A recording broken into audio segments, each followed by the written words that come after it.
meeting for for October 27th, 2025. It's 10:35 and we do have a quorum present. We do have a number of members who are participating online today. Senator Zhang, Senator Lucero, and Representative Nash are online. And in person, we have Representative Bonner and Senator Coran. Our first order of business is to approve the minutes from August 27th, 2025. And I'd like to request, is there a motion to approve the minutes? I move to move the minutes from August of 2025. Thank you. Are there any questions or comments about the minutes from August 27th? Seeing none, I'd like to take a vote, and all those in favor of approving the minutes from August 27th, 2025, please say aye. Aye. Aye. Any opposed?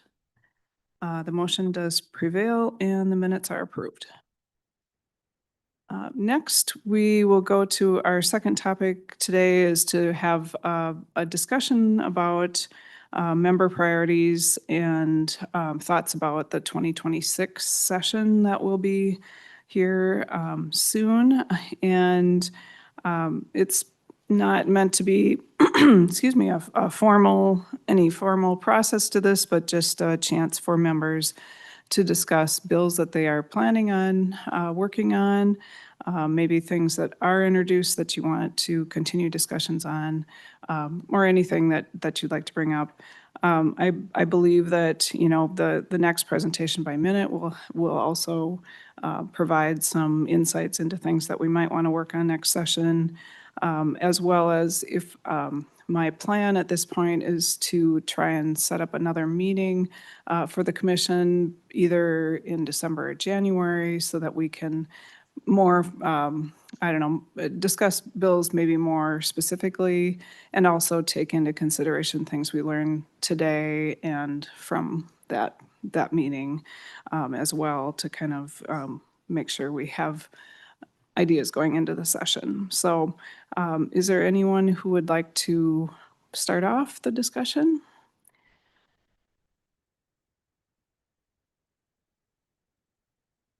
Representative Bonner. Thank you. I was just about to pull up my list, but with the specific bill number, we do currently still have alive in this session a bill specifically around cybersecurity grants for state and local government.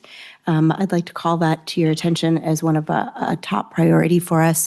As you know, we did actually have some issues in the city of St. Paul with a cyber incident report in which we called out the National Guard and enacted the governor used the emergency powers, but I think it does underscore quite strongly the need to reinforce our state and local government cybersecurity posture, whether that means services, hardware, software, et cetera. And so I do think that we should continue to look at that as a priority for next session. Thank you. Senator Lucero. Thank you. So some of my thoughts overlap with the Data Practices Commission on data privacy, but it's just some higher end things that I think are important across the policy here for the state of Minnesota would include things relating to artificial intelligence, advanced robotics, and how those might impact cybersecurity and threats, and specifically when it comes to China. I recently met with a delegation, an international delegation, this was about a month and a half ago, who came to the Capitol here of people that were focused on cybersecurity, and they, among the conversation, they were highlighting the threat that China is posing and some of the advancements that they're moving, specifically in regards to artificial intelligence, advanced robotics, and other things. So I'm just throwing those out, not as specific bill numbers, bills that I haven't yet drafted, but I certainly are important for the future of security for the state and private sector here in Minnesota. Thank you. Any others? Senator Coran. Thank you, Madam Chair. And so building on what Representative Bonner and Senator Lucero, I think from a data practices and privacy as we look at AI, it'll be an advantage and significant threats will come along with it. And I think my biggest concern is all of that technology is only as good as the data we have available specific to state government. The demands grow every day. The responsiveness of our state agencies diminishes frequently from the perspective of public data requests and how do we use those things. I think we have to think about the mindset of we do a good job at identifying public data, non-public data, and needs to know. I think we need to be moving towards an environment to ensure that that information is there. I know we have state agencies that are moving to reduce retention on emails. We got some agencies that are 60 days, some don't want them more than a year. We'll have difficulty not only in public data requests, but also investigations, which there's many today. How do we preserve those things? And so I think that's a part of it. And then how do we utilize AI on one side to our benefit to make that information available on a regular basis, right? What is it that we can turn public facing and stop and greatly reduce the requests and the effort that our agencies have to go through? And then Representative Bonner talked about the what we learned or kind of out of the breach from St. Paul. It was a great. It was good that it was going to happen. St. Paul just happened to be the first, but it proved a lot of things were worked well. They had done a good job and backups and handled. But the deployment of the National Guard, for which most citizens have no idea they exist from a perspective of cybersecurity, and I thought we learned a lot. What I think one of our further sessions in planning needs to be, what was that infrastructure that we have to talk when they need to rapidly deploy? You know, I think we need to have the Guard in a couple times and talk about what is that we've learned regionally. You know, I think it was metro, so just literally the physical space, the connectivity, and all of those things. They did it quickly, but where is it? Where should we invest in having resources available? It's going to be one of those space that we must have. We don't know where, we won't know when. And then the enthusiasm when I'm out in the community and we're talking to our cities and counties who have equal threats, that thieves don't delineate between state, local government, federal government, that our Guard members in the cybersecurity side, their enthusiasm, they want to go out and do their drill, their monthly drill in our communities. And what a great way, it would be a great way to start building, what does that pilot look like? And what will they need to be supported to be able to go out into our municipal levels of government, specifically start at the counties and then kind of roll into cities.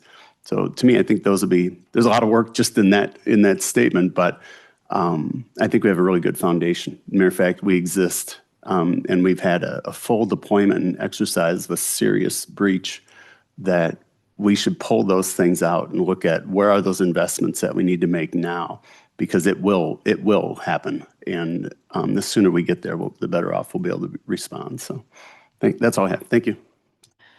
Thank you. Representative Nash. Thank you, Madam Chair. Thanks, members. Some of the things that I want to talk about, I've mentioned in the past, and I see Commissioner Tomes there lurking in the wings on camera.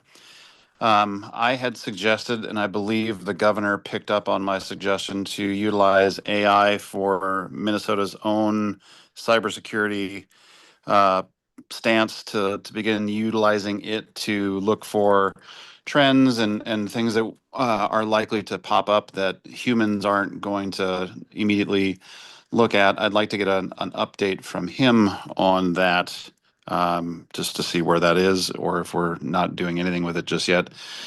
But one of the other things that is of interest, much along the lines of what everybody else has said, is particularly Senator Curran just now, is what is the interaction between state, local cybersecurity efforts from a rapid response team, and how do we begin doing a better job of one, advertising what we have, because I know, and Commissioner, maybe you can elaborate on this when you talk, but I had a number of constituents who were flabbergasted that the National Guard would be brought to bear on this, but also looking at it possibly either, I don't know statutorily, but through agreement, expanding the potential number of partners, specifically for the chair and I, who have and others have worked with Minnesota State in the cyber range, utilizing their expertise as well, both from a tools perspective, but also in rolling out some of their people who could utilize some experience gaining in the mitigation of some of these things. But um, also from the commissioner, possibly, one of the things that I am always interested in, coming from the backup world and the storage world, is what are we doing from a data retention perspective? Do we have a standardized policy across all departments? Because, and I've said this many times, there are folks within the state of Minnesota who seem to think that their data makes them smarter, prettier, and gets them the opportunity to tell us no when we create policies for everybody else. But lastly, and this is something that I'm game to either create as statute or would hear from the commissioners. What is the ongoing state of Minnesota employee training on cybersecurity? So not always looking to do statutorily changes, but would love to hear a response to the questions that I've just thrown out there, because I do think that above all else, and I said this the last time, that people who click on things are our biggest downfall, and I would very much like to know how are we doing in requiring, not just upon hire and introduction into the state of Minnesota, but what are we doing for long-term employees who, and we all know this, and I know this from my world and Senator Lucero, people forget things if they're not reminded, and they click on stuff. So would very much like to talk about that. Thank you, Madam Chair. Thank you. Anyone else? Oh, Representative Bonner. Thank you. In the interim, I've now been able to get my spreadsheet up and take a look. There was one other pressing thing that we do need to address. Relating to the Cybersecurity Commission itself. We do very likely, if we want to continue to do this good work, need to extend our expiration date here on the commission from 12/31/28. I would suggest we recommend at least a 4-year extension. I had started working with some staff to actually get a drafting request in place to do that. I certainly don't need to necessarily be the author of that bill. I'd be happy to do it, but also happy to spread the love around.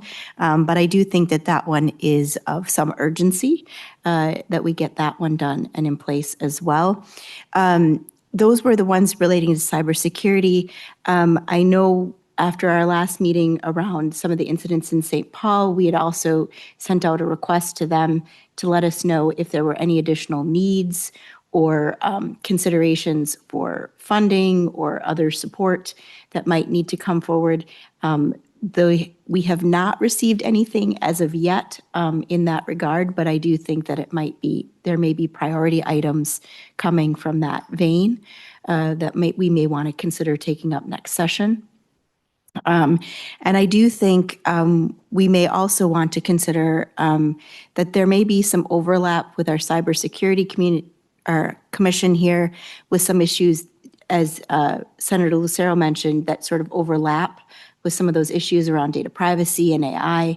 And I know there's a number of bills proposed along those lines that we may want to consider review of some of those as well.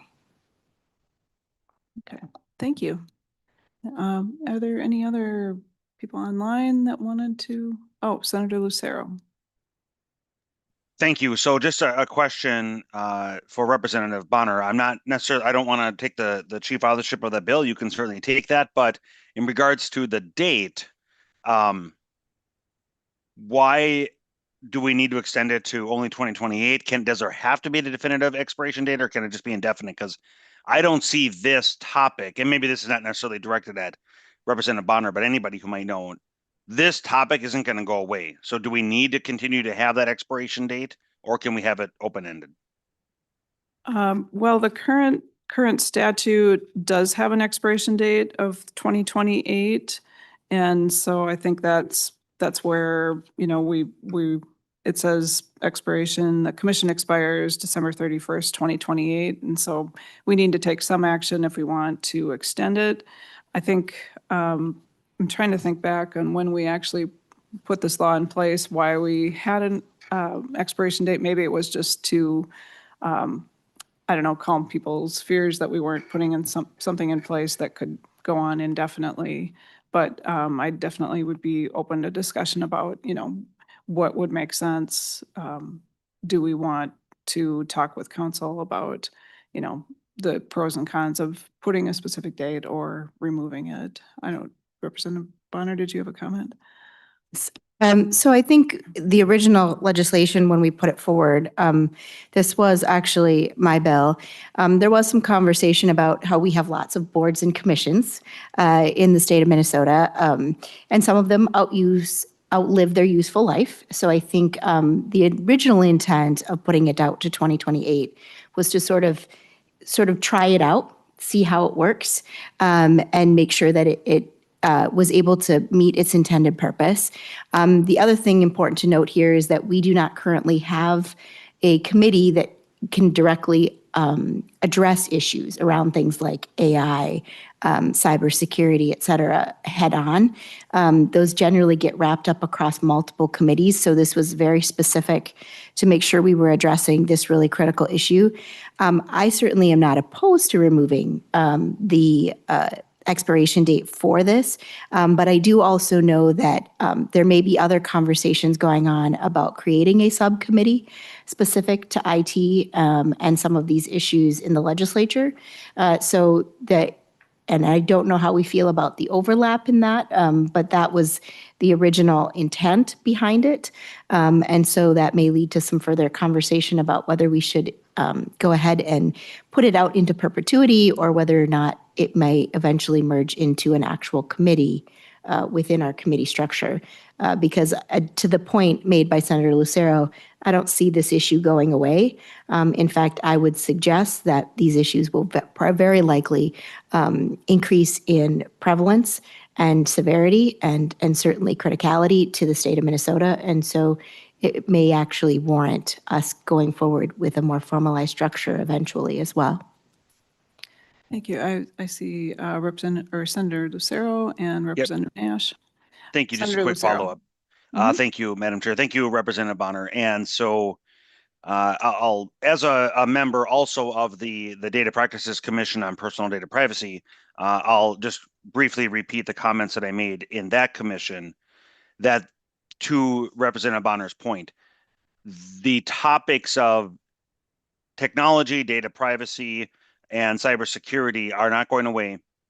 And there was express interest among those members as well to have some kind of a permanent standing committee.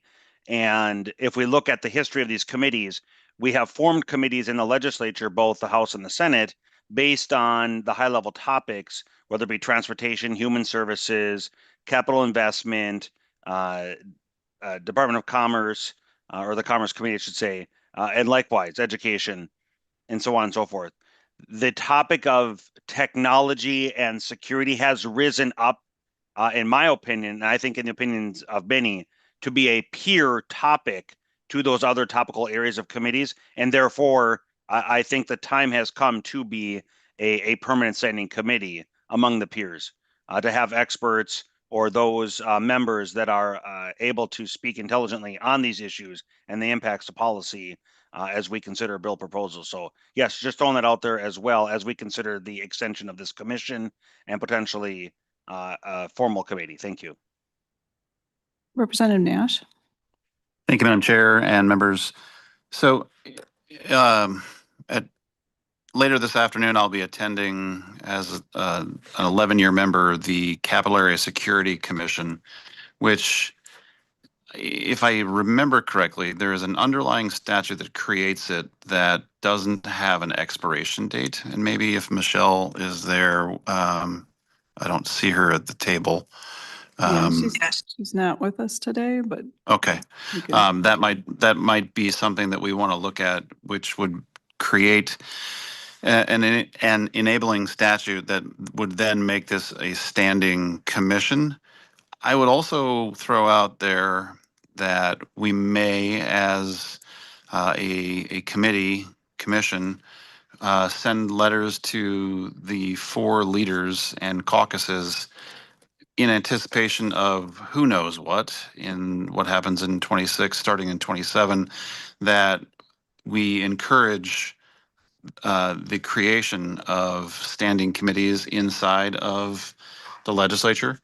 You know, as the co-chair of State Government Finance, upon which Representative Bonner sits, we sort of cover this, but not really in great detail. We certainly have minutes budget, but I think that it would be a smart idea to begin looking at what are the issues and adjacent issues, much like what Senator Lucero just said, that we might create a standing committee inside of each chamber. Obviously, they will be called different things because that just seems to be how we do our work. But I think that there is great value in creating operating committees inside of the committee structure.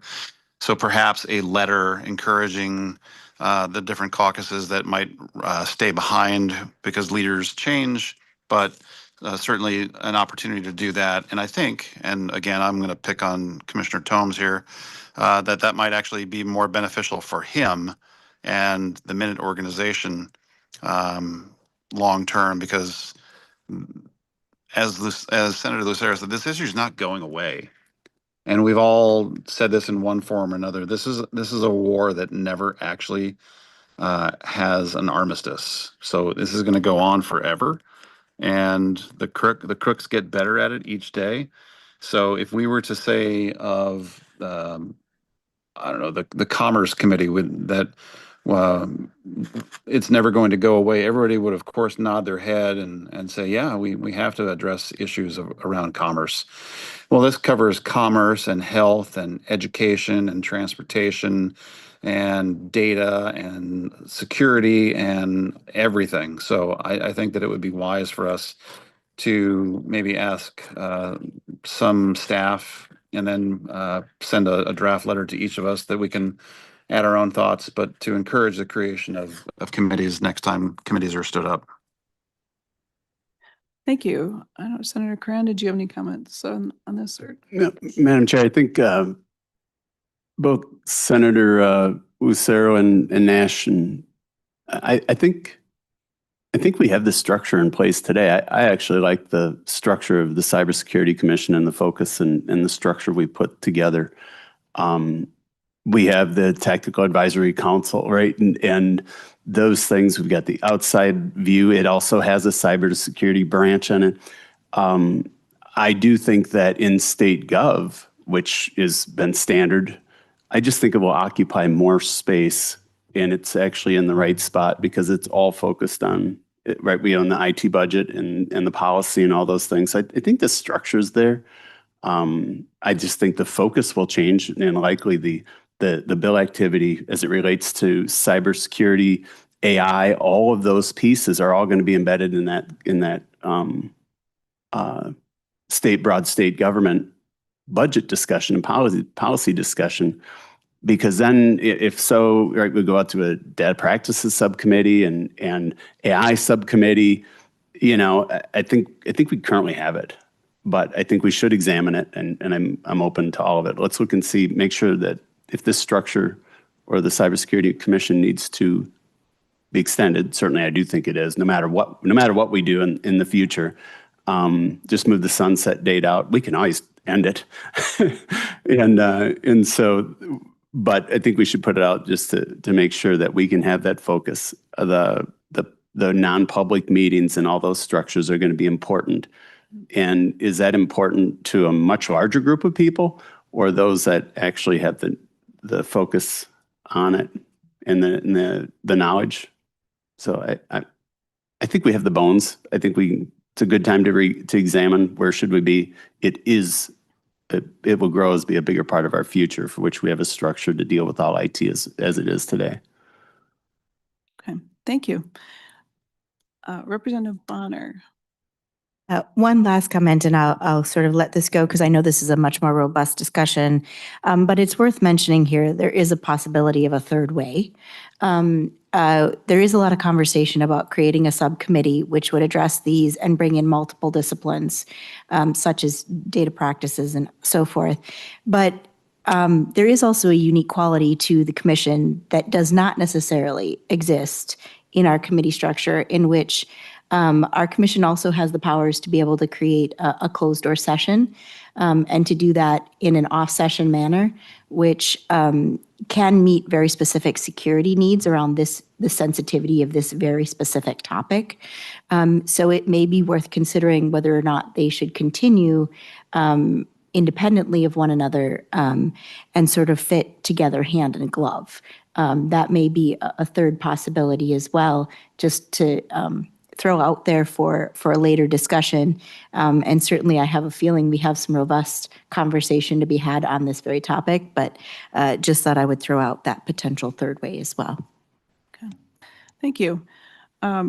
If not any more comments about any particular other topics that people want to bring up, I'll just say that for myself, I took notes that, we want to have a discussion about what the possibilities are for extending the commission, and we can go back to staff to see if we can get some information about that.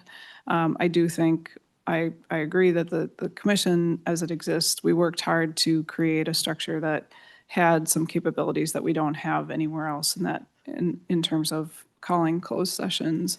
And I think that's been a valuable thing for the commission to have. And I can also see, if there are other reasons that we might want to have an expiration date or not have one, that it would be interesting to gather that information, and then we can talk more about it. In terms of a letter to leadership, that's something that I can have staff kind of look into that as well. Like, I think that it would be good for us to keep an idea of what things can we control and what can't we control. And if forming a letter is a way to indicate, I don't know, suggestions to others, beyond us, that they might want to take into consideration as they do their work in forming the leadership and committee structures. We can have a discussion about that, whether that is a worthwhile option for us. I know that during my time in the Senate, it's been difficult to see exactly how to structure our committees so that we do have enough focus on the IT and cybersecurity and other related items, because they do cross over amongst so many different areas. In the health and human services area, the IT impact is huge. And so having members on that committee understand and be able to take consideration about, what spending we should have on IT systems in that space has been a focus for me. But it is difficult to get that cross legislature understanding about the importance of cybersecurity and IT investments. So I think that's an ongoing discussion, and we can definitely have more of that in our commission. For myself, basically, most of what I was going to bring up has been discussed. I do want to see the bill that Representative Bonner talked about, that Senate File 379, that has to do with the state and local government grants.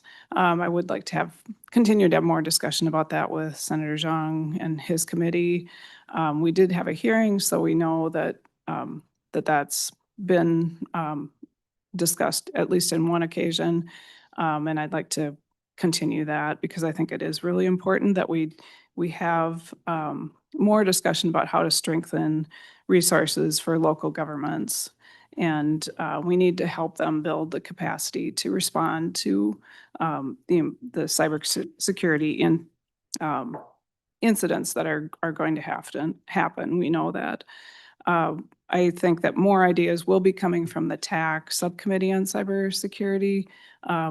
That subcommittee has been having discussions about what should local, state partnerships look like and what might we need to do to strengthen those as a state if federal commitments are changing. And I think that will be discussed by minute today to a certain extent. And then as a result of the St. Paul presentation last time, I do hope that we investigate further the capabilities of the National Guard and how they can do the local response, as Senator Lucero discussed about, more rapid response, and Representative Nash as well. How can we get more activity going there? And I was going to mention I was going to mention that extending the commission was another idea.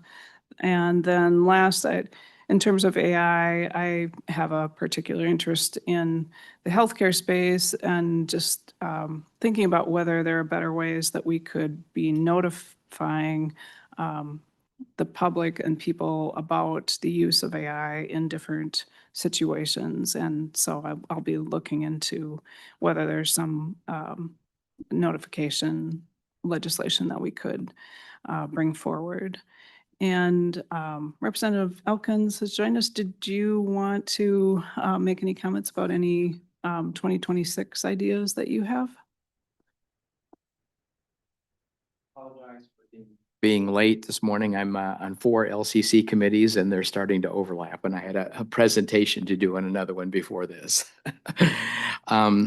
Yeah, in terms of data privacy, I think I might have some minor tweaks to the Minnesota Consumer Data Privacy Act, but nothing major there, other than I am carrying a bill that would add the kind of health data that's collected from, wearable devices and applications to the definition of sensitive personal data under the Minnesota Consumer Data Privacy Act. And I know that we have colleagues that are working on labor-related protections, and I think you probably already talked about Daniel's law extension. Oh, well, she'll have to loop back for that one.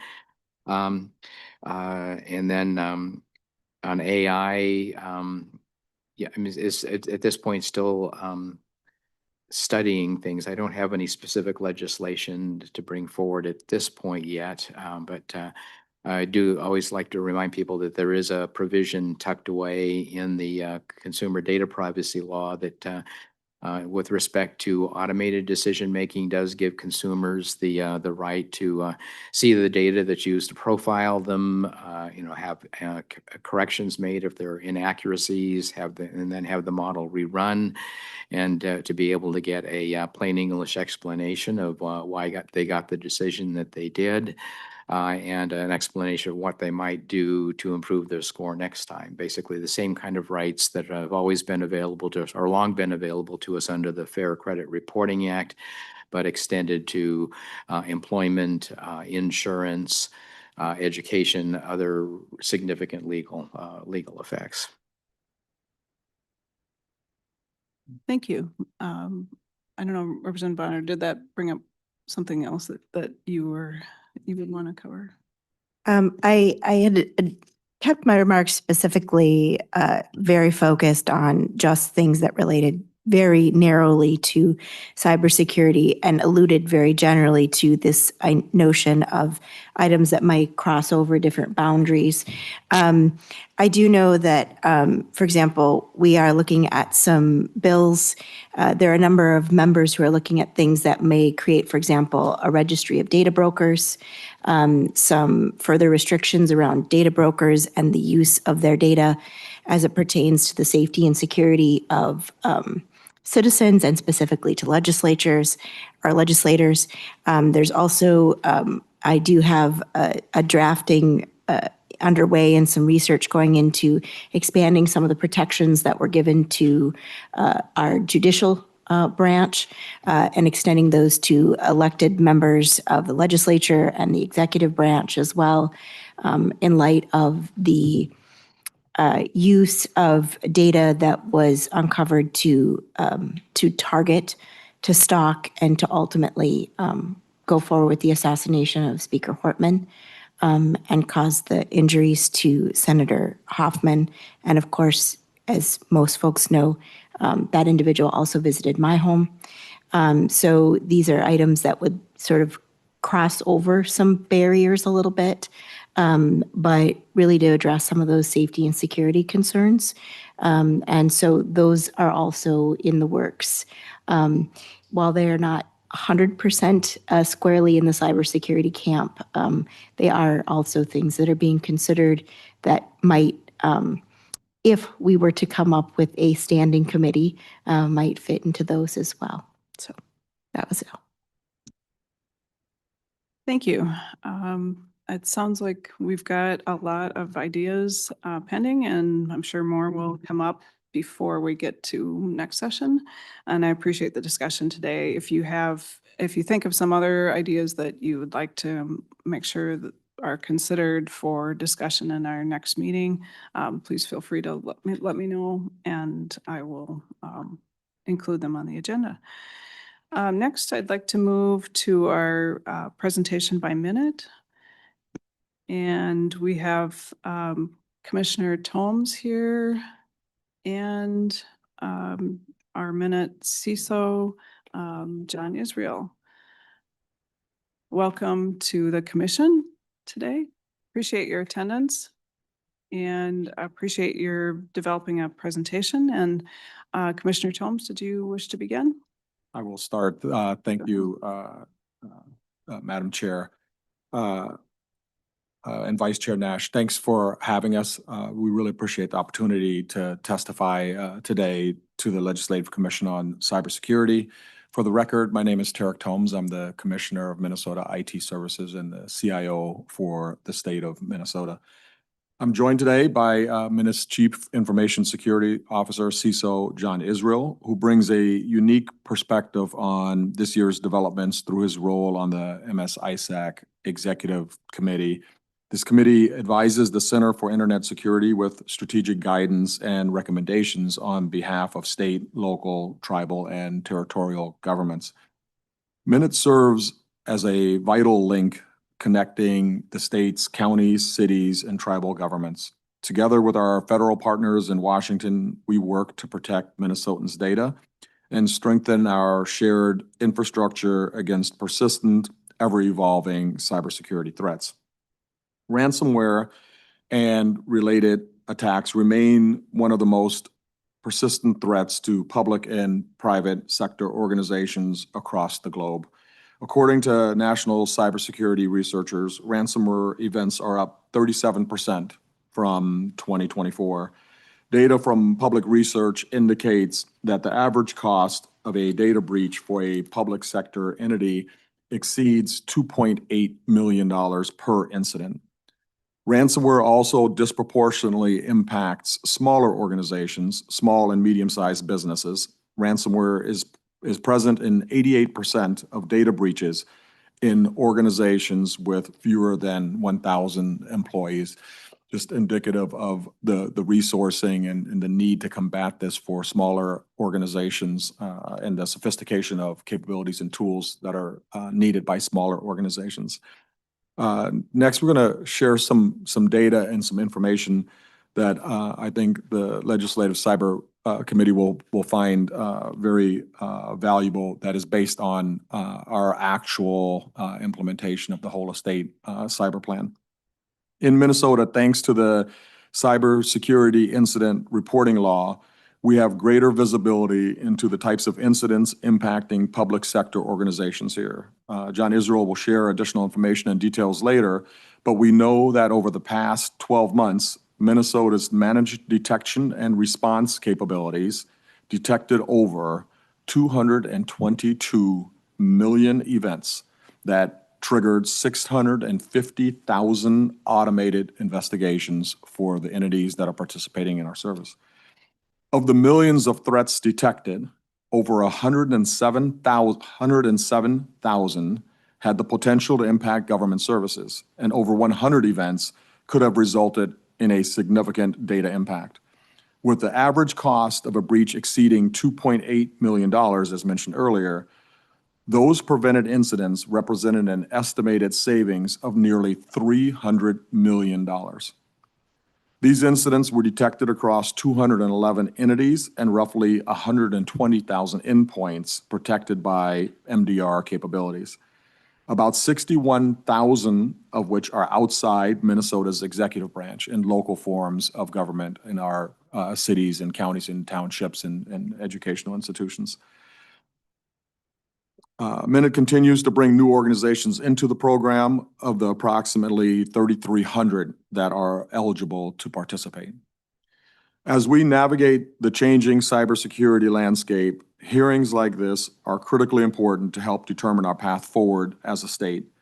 Throughout this year, we've had the opportunity to partner with Minnesota's Technology Advisory Council as changes have unfolded, and greatly appreciate the collaboration with that body that includes several members of this commission. Minute also works closely with county leaders and the Cybersecurity Task Force, which brings together a wide range of public and private sector cybersecurity experts.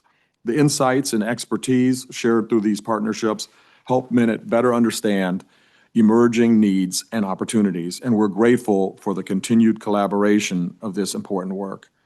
One example of the benefits of this collaboration I'd like to share is our experience working to advance child welfare modernization funding this past legislative session.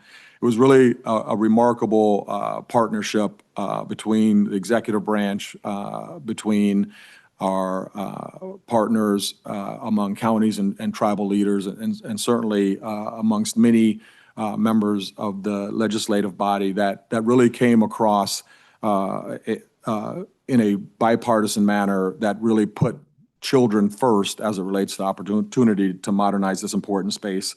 Certainly, Senator Wickland, you were a really large part of that, and Representative Nash and his passion in that space, Representative Torkelson and Representative Stevenson, Representative West, Representative Hansen, Representative Katiza-Watuna, and many others that really came together to move important work. And it's just emblematic of the collaboration that it really is possible when we rally around something that is vitally important, and certainly protecting the impact that Minnesotans may experience from cybersecurity incidents throughout, whether it's in state government or local forms of government, certainly requires that type of collaboration.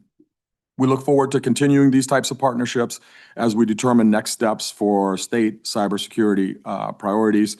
One kind of ad lib comment, if I may be allowed to do so. I have found that the Legislative Committee on Cybersecurity is invaluable, and really could not be more appreciative of the expertise that the members bring in both having that personal expertise in this subject matter and diving so intensely into how that impacts government. And so certainly as it relates to not my role, but as it relates to extension, or, we are incredibly appreciative that this body exists and the opportunity to collaborate with this body. With that, Madam Chair, I'd like to turn it over to John Israel to share additional details on evolutions in public sector cybersecurity. And then we certainly would love to answer any questions. Sounds good. Thank you very much for your comments. Mr. Israel. Please proceed. Yeah, thank you, Madam Chair and members. For the record, my name is John Israel. I am Assistant Commissioner for Minnesota IT Services and the State Chief Information Security Officer. Over the last year, as you can imagine, there's been a few evolutions in cybersecurity and a few changes that that have impacted state and local entities that we're continuing to track from the Minute side as well as through our whole of state partners. First of all, I'll kind of mention a little bit of the changes with our resources and availability of partnerships with the Cybersecurity and Infrastructure Security Agency, the federal government agency known as CISA. That has historically had six team members assigned to Minnesota, focused on physical and cybersecurity efforts, and that crew has now dwindled to two. By extension, we're continuing to see an evolution in those resources regionally. Just looking at Region 5, of which Minnesota is a member, the resources there went from 23 down to 8 across those states. Or sorry, down to 6 across those states. So the resources across states is continuing to shrink, as well as the programs and evolutions there. And I'm calling this out, kind of really looking at the impact that is to Minnesota entities, looking at the fact that the CISA resources were assigned to work with entities under all of the 16 sectors in critical infrastructure sectors. That meant that the cybersecurity resources that are available to them down to 2 participants are really stretched across the sectors, not only with government, but private sector and the other critical infrastructure sectors that are there. We're continuing to see kind of an evolution and kind of the mission and services being delivered by CISA to local governments, and looking at how that informs the kind of the growth of the programs that Minute has launched through the whole estate program. On top of that, the Multi-State Information Sharing and Analysis Center, of which Minute is a member, or Minnesota is a member, as well as 350 or so local government entities throughout the country, lost resources from the federal government this year and has had to realign kind of the resources they're providing to local governments and shift from a free-for-all model to from using federal resources to a membership fee-based model, meaning that entities, including the state and local governments, need to not only proactively sign up, but also pay a membership fee to maintain those resources going forward. Most of those changes went into effect of October 1st of this year. We are kind of in the last waning years of the state and local cybersecurity grant program. That's a program that was passed in 2021, had funding years in 22, 23, 24, and 25. Just recently, prior to the federal shutdown, we received confirmation that our final year of that 4-year program grant funds was approved for Minnesota. So that program is continuing, but there is no indication that there's a clear renewal for that program as it expires after that 4-year period. There are conversations that we are tracking within Congress to pass what they're calling the Pillar Act, which would resurrect some of these programs and provide an ongoing pathway for state and local grant funding in cybersecurity. The indications, or at least in the early parts of where that bill discussion is going, are indicating that there will likely be something to the level of a 60% state match required to receive and operate under those programs. Additionally, the programs that Minute has launched really will continue for the time being, and I'll get into the whole estate programs here in a moment as far as where that's going. But finally, on the kind of the cybersecurity partnership and federal landscape side, Minnesota has launched a partnership with GovRamp, and so GovRamp, formerly known as StateRamp, is a version of vendor risk management programs and resources across multiple states. Minnesota is one of a couple dozen state members of this program, and allows that partnership to enhance kind of cybersecurity validation of third parties through those kind of professional resources. So if you're familiar with, or you've heard of FedRAMP on the federal side, that program is only available to federal agencies to sponsor vendors. GovRamp is a program of states that allow vendors to meet the very similar requirements. And the benefits there to state and local governments are that we get those assurances that vendors are meeting those core security requirements. The benefits to those vendors and participants in that program are they can create their assertion and monitoring one time and share that with multiple states. Kind of moving into the whole estate program, just kind of as a history, just this commission is well aware that the whole estate program was initially started in 2021, or sorry, in 2022, and really went into full effect with the launch of the whole estate cybersecurity plan in 2023. And the goal of that program was to gather input and representation from state and local government leaders through the Cybersecurity Task Force to create and deliver mature cybersecurity programs and capabilities to local governments statewide. One of the key foundations of all of these programs kind of really lies under the Cybersecurity Incident Reporting Program, which was championed by members of this commission and went into effect in December of last year. To date, just over the last year since this program was initiated, we've tracked 265 incidents across local governments, many thousands more with just the more mature tracking that we have recorded through our state government partners just from that program. I'm not including those metrics here just for the sake of being able to show the value of what we're seeing out of the cyber incident reporting law, just that additional visibility and opportunity we have. As you can see, the agency type is pretty distributed, but as expected, kind of a lot, as we've come to see a lot of those incidents on that K-12 county and city and township side, not to our surprise. But really, this gives us a really valuable information, really valuable insights into cyber activity, and the ability to engage with those local governments early on in a cyber incident and connect them to the right resources to respond, as well as gather critical threat intelligence that can be shared with other local entities and prevent cyber incidents. The whole estate funding, I kind of referenced a little bit with that state and local program. We're entering that last year. Minnesota has intentionally planned for that 4-year runway of that program. Each year of that grant program is a 4-year period of performance. So Minute has planned these programs in a way to subsidize state and local government resources for another 2 years using the existing funding before that funding fully expires. But really, the value of this kind of program has been to bring enterprise class cybersecurity tools and capabilities to local governments, things that were very often out of their reach prior to these programs, and really build on a foundation of resourcing and local government engagements that Minute had provided leading up to this program's launch.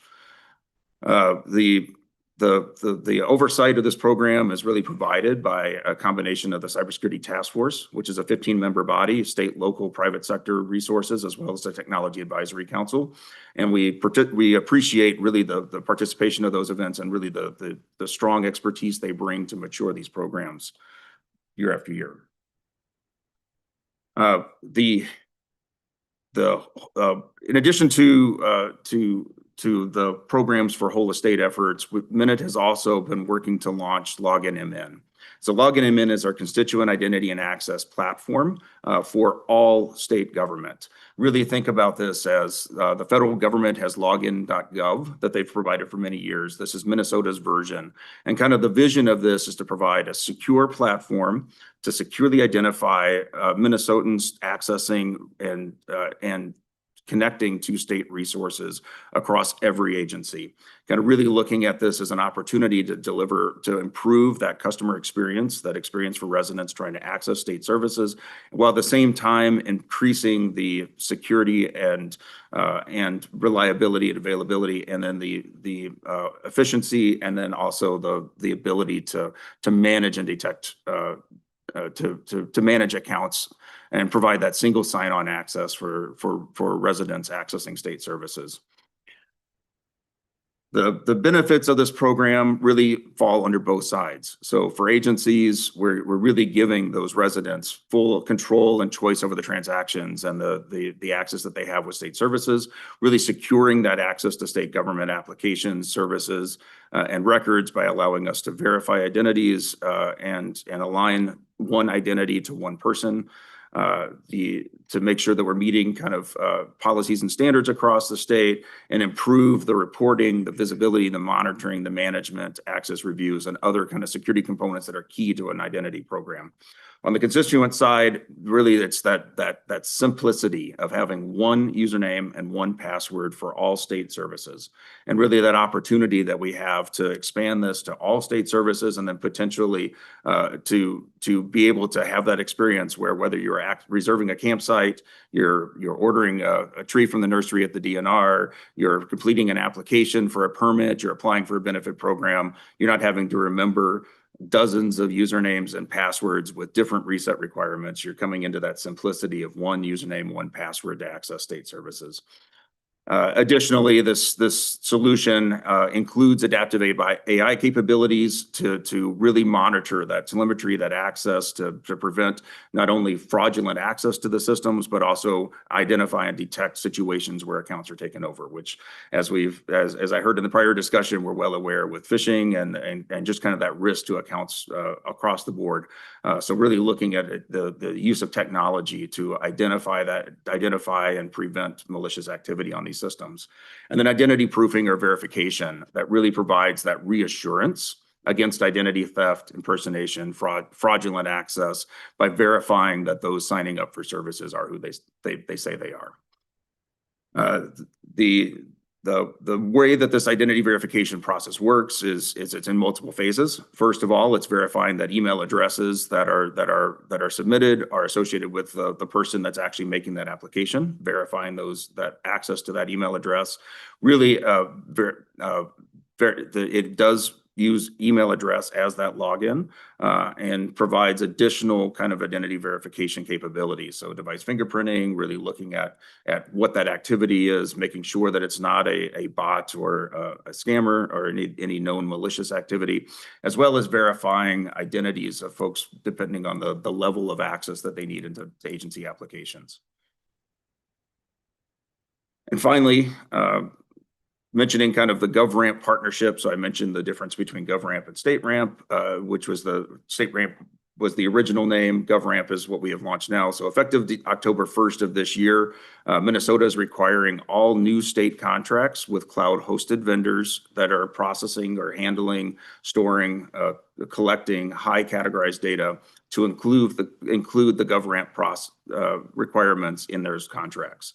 So all existing contracts with cloud-based vendors will be modified at the next amendment. Will be amended to include the GovRamp language. We did put a date of April 1st, 2027 as the compliance date for all of the existing contracts. So that's any cloud-based vendors holding high categorized data, state data will be required to meet these requirements by that time. We're giving 18 months really to allow vendors kind of that sufficient opportunity to understand these requirements, to work their way through that GovRamp process. The benefits to Minnesota entities is that really this allows us not only to get that verification of that vendor risk management, but also ongoing monitoring of those solutions and those vendors that is part of that GovRamp process to give us that constant reassurance to the state agency partners that their vendors are meeting their compliance and not slipping into a riskier posture. So really looking forward to the opportunity there to get this, to expand the use of that program. We really are focusing this on high categorized data at this time, just recognizing that there is a cost of participation for vendors and making sure that we can really tune the requirement for using GovRamp with the risk that's engaged with holding high data. Thank you very much. It's really interesting presentation, and we'll go to member questions next. I just have one about this particular thing that you're on. Can you just say something more about high categorized data? What does that mean? Yes, so we do have a standard that's published on Minute's webpage relating to the categorization of data, and each of our agency partners is required to comply with that policy. So high, medium, and low are typically the categories that we use, and high is the most critical data that an agency holds, really PII, Social Security numbers, kind of all of that sensitive data that if stolen could be readily misused or create a security risk for a person or an entity in the state. Thank you. And I have so far Representative Elkins and Representative Bonner with questions. Representative Elkins. Thank you. So my understanding is that the Department of Employment and Economic Development, as part of their go live on the paid family medical leave program, is going to be integrating with login MN. Is there anything you could tell us about the nature of that integration? So, thank you, Representative Elkins. Or Israel, go ahead. Thank you, Madam Chair. The paid family medical leave program is one of our largest kind of customers that will be joining the Login MN platform. So there's about 10 or so applications, smaller applications that are already using Login MN very successfully. So for example, the Department of Natural Resources, their nursery program went live earlier this summer and actually used their state pair booth to kind of demonstrate that application, sign people up for trees, and we got really positive feedback. PFML is the largest application that will be joining Login MN, and so when they do their early employer launch that'll be coming up over the next month or so, they will be the employers will be starting to use a business partner access through Login MN, and then in January when that program launches to the public will be using that as well. It does, as I kind of mentioned, identity verification is a key component of this program. PFML is our first application that'll be using the advanced, so what's called Identity Assurance Level 2. That's a NIST standard, so federal government, National Institutes of Standards and Technology issued a standard on verifying identities. Most applications, so you can imagine registering for a campsite or buying a tree, we probably don't need to verify who you are to the same extent. So those will be registering at IAL 1, so that lower level of verification, whereas PFML will be registering at IAL 2, which is that higher level of identity verification. Yeah. Representative Elkins. So the reason that I'm especially interested in this is that I'm a member of the House Fraud Prevention Committee, and we've had a number of hearings since the beginning of the year. And one of the consistent patterns that we see in each instance of each new instance of program fraud is that the Department of Human Services has a really hard time keeping track of their clientele. It makes it way, way too easy for fraudulent providers to either make up clients out of whole cloth or enroll real clients in programs without that client's knowledge or consent. And I look at what you're doing at DEED, and it's like, how fast can we get this over applied to DHS to nip some of that fraud in the bud? Commissioner Tomston. Madam Chair and Representative Elkins, I was just going to add, I think you raised, a really important point, and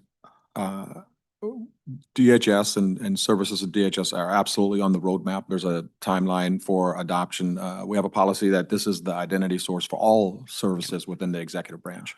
So over a period of time, we will see all services migrate to using this service from a identity perspective. Maybe just pointing out the obvious a little bit as it relates to the fraud and identity verification work, with PFML coming on board with a higher level of identity verification requirement. Other services will benefit from that because that identity will already be verified at the highest level. And so from a, Minnesotan, from a constituent perspective, you don't have to go through this identity verification over and over and over again. Once you identify or verify your identity at the highest level, that also then carries over to human services. And so we can be sure that the people that are interacting with us, or as sure as we can be as it relates to this particular layer of fraud protection, that we have a robust way of identifying people and tying that identity to someone that is actually verified. Yeah, Representative Elkins. Yeah, just continuing on that thread. I mean, one of the other things that DHS has struggled with over the years is just creating a golden record of a client. The persistent problems of duplicate client records, and we've talked about making master data management potentially an enterprise service as part of this whole infrastructure. But that would be another thing that would be huge for an agency like them as well. And I think they understand that. Absolutely. Yeah, and I would just say, I used login.gov last week to renew my membership in the TSA Global Entry Program to give me continuing access to TSA PreCheck. And because I was already in the system, it knew who I was, and it turned around the renewal of my membership in that program in like 2 days. Representative Bonner. Thank you. And somewhat kind of dovetailed in with that, actually. I was going to ask, because I think we've all talked about this sort of one front door concept, right? And that's really, for a layperson, that's what Login MN sort of represents, right? A one-stop shop, more or less, to sort of interact with your government and get those services that you need.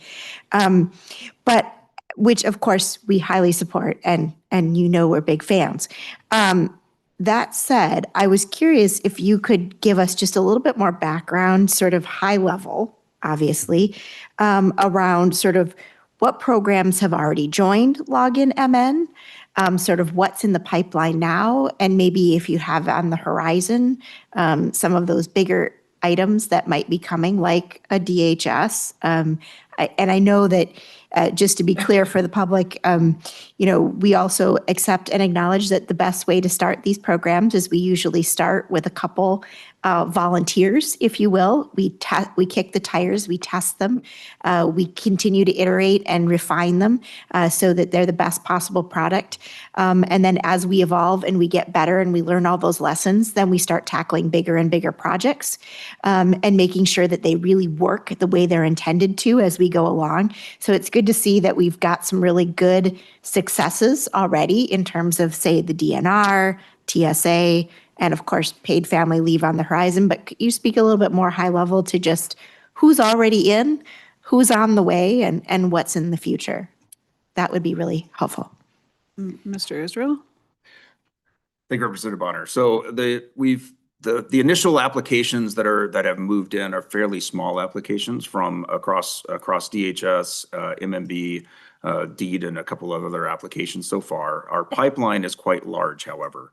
So as Commissioner Tones referenced, there is a policy and standard for the constituent identity and access management requirement for all of our agency applications that requires applications using kind of the legacy enterprise tool, which we called Minium. The Minnesota Enterprise Identity and Access Management Platform. That legacy platform had primarily DHS applications and a handful of others from MMB and other agencies. Those applications have to move by June 30th of this coming year, so 2026. Those are really heavily in flight, and that's kind of probably our key focus of our program is reducing that risk from those applications on the legacy platform and get them engaged and migrated to the new platform. And that migration work is going well, and we are expecting to have that completed on time on that target.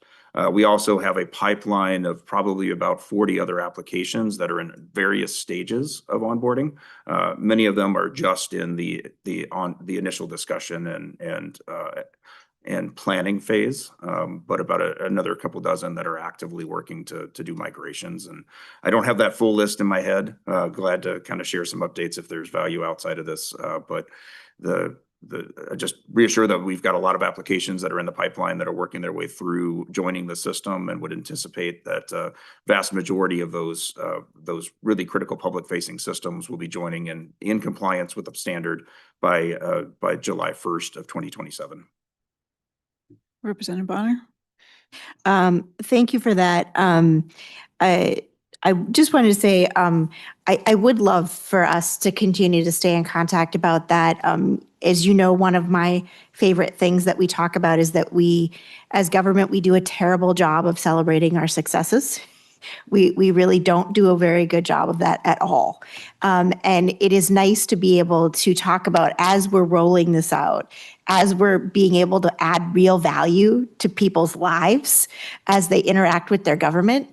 That's something I think we should absolutely be celebrating and talking about, but also because it also represents that sort of evolution from those beginning baby steps where we're kicking the tires and we're trying it out, to being able to ramp up to eventually bringing folks like DHS into the fold, which has massive implications when we talk about things like identity verification, master data management, how we interact with government in general. When we talk about things like fraud, that is something that I think has incredible potential to really get us to our goal in a very real and tangible way. And so as we continue to have those conversations, this is something that I think Minnesotans would really care about and be interested in. So I would love to be able to continue that conversation with you and see how things evolve and change, and as we get closer to making those things a reality. Thank you. Other members, do you have questions about any part of the presentation? No? Anyone online? I don't see any hands, or I'm not hearing that, or any hands raised. One question I had back on the discussion about evolutions in cybersecurity partnerships, just curious, when the MSISAC is moving to this fee-based approach, what sort of magnitude of fee are we looking at, or do you have that information yet?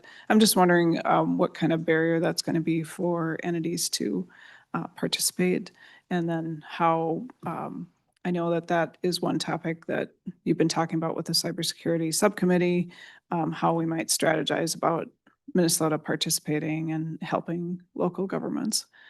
Mr. Israel? Thank you, Madam Chair. So the membership model that was announced this year by Center for Internet Security for MSISAC memberships ranges. There were two membership models that were announced earlier this year. One was a whole of state model that would cover all state entities, and the second was an entity-specific model. So that would be entity by entity they could sign up.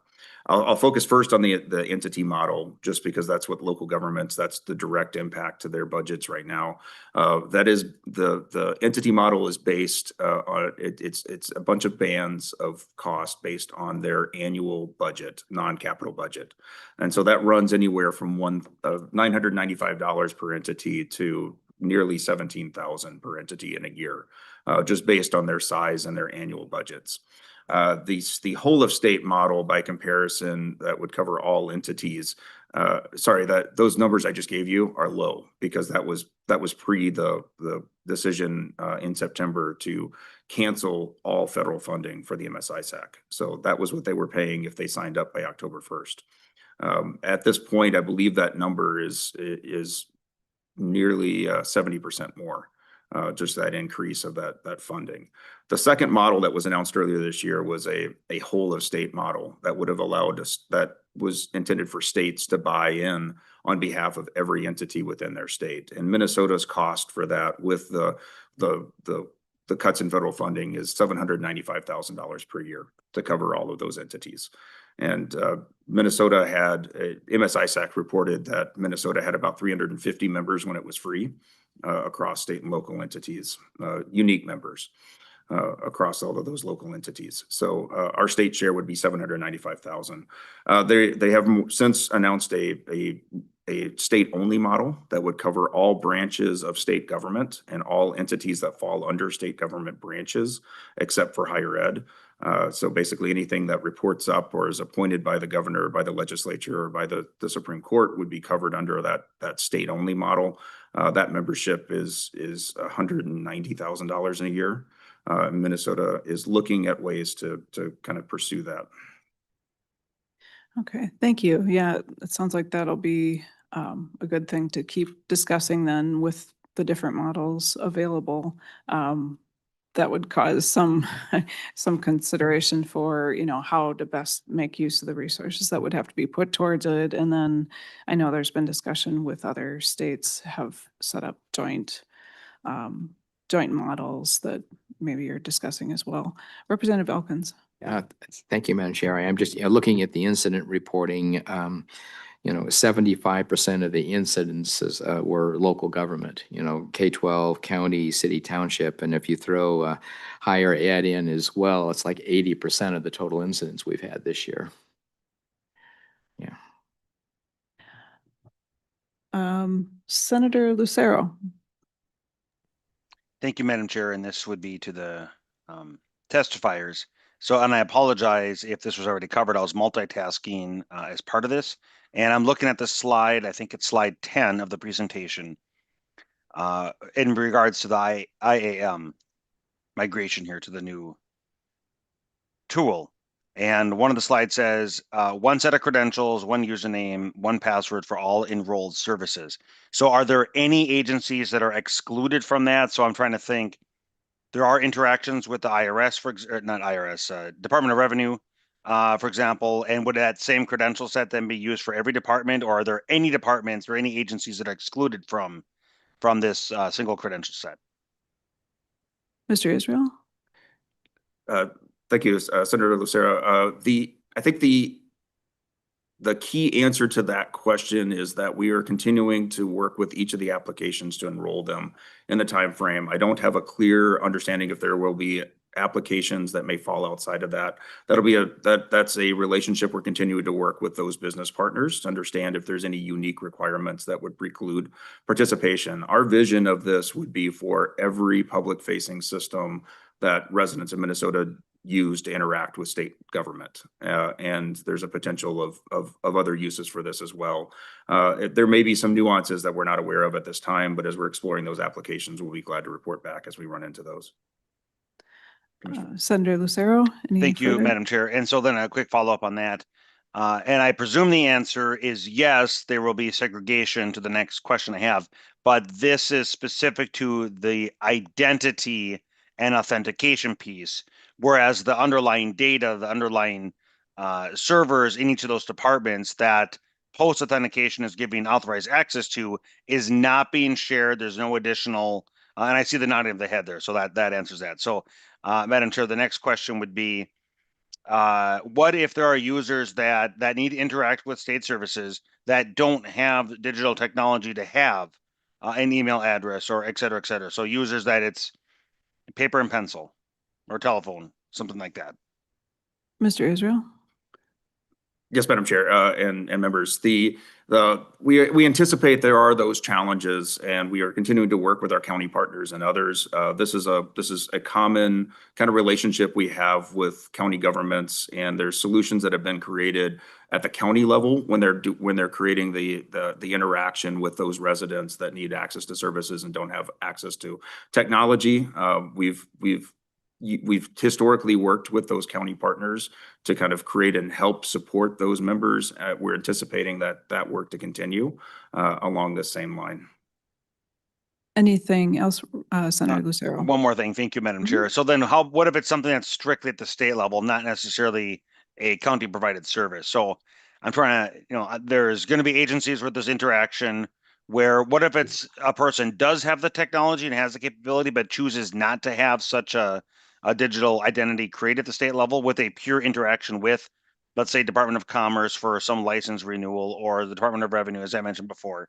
They either choose not to, or again, they don't have the technology. So while there may not be an answer now, is that being considered for such a category of users? Commissioner Tomes?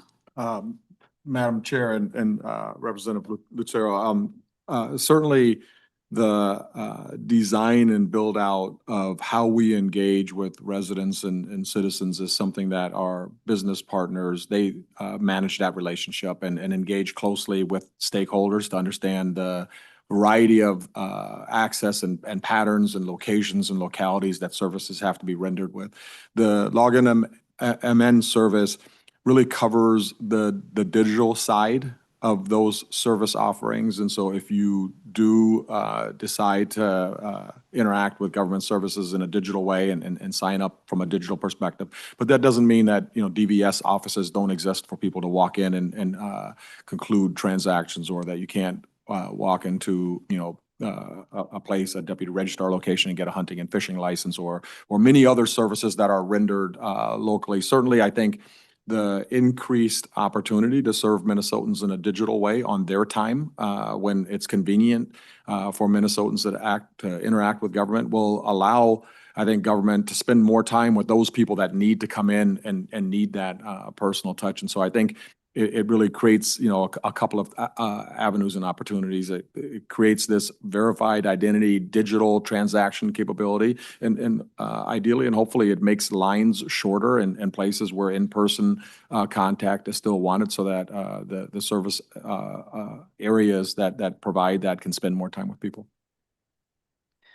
Thank you. Any Madam Chair, any one other, more follow-up. Senator Lucero? Thank you, and I appreciate the indulgence.